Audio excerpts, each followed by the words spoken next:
해녀 이야기. 방정환. 사시사철 물속에 살면서 여름에는 오히려 추워하는. 나는 이번에 경상도 울산에 갔던 길에 늘 보고 싶어 원하던 해녀의 산림 구경을 하고 왔습니다.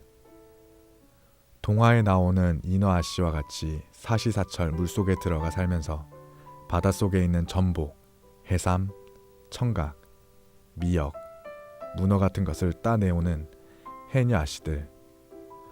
어려서부터 이날까지 나는 어떻게 보고 싶어 하였는지 모릅니다. 이번 울산에 갔던 길에 그곳 성우회 김택천 씨 외 여러 어른의 호의로 이름도 좋은 장생포 물가의 해녀 아씨를 보고 온 것을 한없이 기뻐하고 또 감사합니다.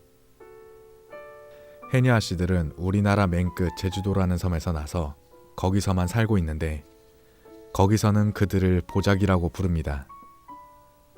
그런데 전에는 제주도에서만 꼭 살고 있었는데 지금은 바닷속에서 해삼이나 전복 같은 것이 많이 있기만 하면 어디든지 간다고 합니다. 그래, 지금은 저 함경도에도 가고 일본에까지 많이 가는데 이곳 울산 근처에도 바닷가에 많이 와 있다 합니다. 조그만 나룻배로 물을 건너 고래를 잡는 회사를 지나 장생포에 그들을 찾아간 때는 7월 24일. 마침 날이 흐리고 물이 흐리고 물결이 있는 저녁 때라 해녀 아씨들은 한 사람도 물가에 있지 아니하고 집 속에서 저녁밥을 짓고 있었습니다. 파도가 들고 나는 물가에 파출소나 주재소같이 길쭉한 일본집에 10여 명의 해녀가 혹은 눕고 혹은 앉아서 이래 쓰꼬마 저래 쓰꼬마 하고 말끝마다 쓰꼬마를 붙여서 주고받고 하는 소리는 우리로는 도무지 무슨 말인지 알아들을 수 없어서 마치 외국 여자나 아주 물속의 딴 나라 여자들을 만난 것 같았습니다. 간신히 그들과 같이 있는 남자 한 분을 청하여 우리의 온 뜻을 말씀하고 잠깐만 물에 들어가는 것을 구경시켜 주었으면 좋겠다 하니까 오늘같이 물이 흐린 날은 춥기만 하고 물속에 들어가서도 캄캄하여 아무것도 보이지 않으니 들어가기 어렵다고 하면서 특별히 그 중에 네 분만 장난삼아 물에 들어가기로 되었습니다. 물에 들어갈 해녀 아씨들은 벌떡벌떡 일어나더니 부끄러움도 안 타고 옷을 훌훌 벗고 나서는데 보니까 살빛이 바닷바람에 쏘이고 물에 부대끼고 하여 검고 붉어 구릿빛 같은데 머리도 붉고 누르고 그러니까 이가 유난히 희어 보입니다. 그러나 그보다도 더 유난스럽게 눈에 띄는 것은 그이들의 몸이 몹시 잘 발달된 것입니다. 가슴이 어떻게 크고 퉁퉁하게 쑥 내밀었는지 큰 방굴이나 큰 방만 해도 보이고 가슴 밑에서 잘록하였다가 다시 배가 또 그렇게 퉁퉁하게 쑥 내밀었습니다. 그리고 뒤로는 궁둥이라 하는지 볼기라 하는지 또 큰 박덩이 같아 통하게 뒤로 붉어졌습니다. 그리하여 그 모양은 커다란 박덩이 같은 세 개의 둥근 덩이로 되어 있다고 하여도 거짓말이 아닙니다. 몸이 그렇게 발달이 되었으니까 팔과 다리도 몹시 굵고 튼튼하게 된 것은 물론입니다. 그렇게 튼튼한 몸에 마치 해수욕 복장 같은 간단한 옷을 어깨에 멜빵을 걸어 배와 허리와 볼기만 간신히 가리고 나서서 바다에서 잡은 것 담을 굵은 망태와 속만 훑어 닦아낸 큰 뒤움박을 들고 야, 대맹이를 깨겠구마 하면서 우리 앞을 지나 바닷물로 걸어갑니다. 오늘같이 날이 흐리고 물이 흐려서는 물속에 들어갔다가 보이지 않아서 바위에 부딪혀 머리를 깨트리기 쉽겠구나 하는 말이라고 합니다. 바닷물에 들어서더니 망태와 박을 먼저 물에 띄우고 자기도 엎드려 들어가서 쑥쑥 헤엄을 치더니 순식간에 벌써 멀리 헤엄쳐 가서 머리만 하얗고 까맣게 보이는 것이 마치 오리가 물에 뜬 것 같았습니다. 그때 그들은 머리에 감았던 안경을 내려 눈에 쓰더니 눈 깜짝할 동안에 머리가 물속으로 쑥 들어가면서 두 발이 빳빳하게 물 위로 솟더니 그대로 물속으로 쑥 들어가 없어지고 말았습니다.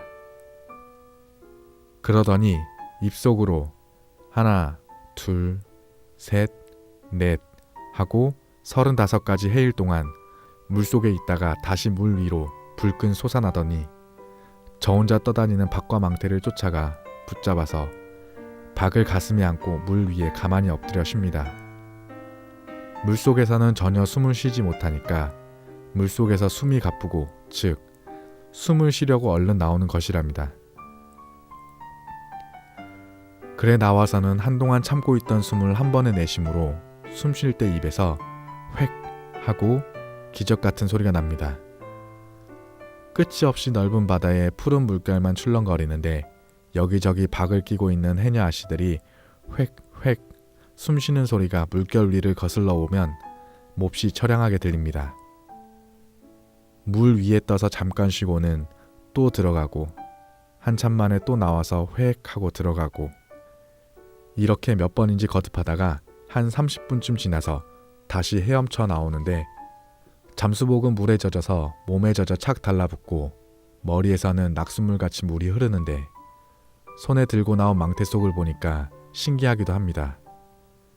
그 새에 바다 밑에 있는 청각, 산호 같은 물멍거지, 전복 이런 것들을 많이 잡아가지고 나왔습니다. 전복과 물멍거지는 갓 잡은 것이라 살아서 꿈틀꿈틀합니다. 그들은 당장에 먹어보라고 물멍거지를 돌로 깨트리고 속에 있는 굴 같고 코 같은 것을 내주므로 얼굴을 찡그리며 먹어보니까 다른 이들은 모두 좋다 하는데 내 입에는 비린내만 있을 뿐입니다. 그들의 이야기를 들으면 물속에 들어가도 물밖 세상과 똑같이 무엇이든지 환하게 보이고, 물바닥은 마치 육지와 같이 바위도 있고 모래밭도 있고 반질반질한 곳도 있고 풀난 곳도 있다 합니다. 그래 안경을 쓰고 입을 다물고 숨을 안 쉬면서 손에 꼬챙이 같고 칼 같은 연장을 들고 물속으로 들어가면 바위에 해삼이나 전복이 꼭 붙어 있는 것이 보이므로 연장으로 떼어서 이편 손에 옮겨들고 또 다른 것을 떼고 한답니다. 그렇게 다닐 때는 어여쁜 생선들이 이리저리로 헤엄쳐 다니는 것도 눈에 잘 보이고, 제일 물속에서는 몹시 가벼워져서 조금만 몸을 으쓱하면 저쪽 먼 곳으로 떠간다 합니다. 그러나 그러는 중에도 입은 꼭 다물고 호흡을 그치고 있으므로 금시에 숨이 터지게 되어 그 지경이 되면 위험하게 되니까 손에 아무리 가진 것이 많더라도 모두 팽개치고라도 그냥 나오게 됩니다. 그런데 그렇게 여러 번 들어갔다 나왔다 하는 동안에 몸은 몹시 추워서 흐득흐득 떨려 못 견디게 되므로 미리 배에 장작불을 피워서 물 위에 띄워 놓았다가 물 위에 나오는 즉시로 몸을 장작불에 쪼여 말린다고 합니다. 그런데 살이 불이 닿도록 쪼여도 뜨거운 줄을 모른다고 합니다.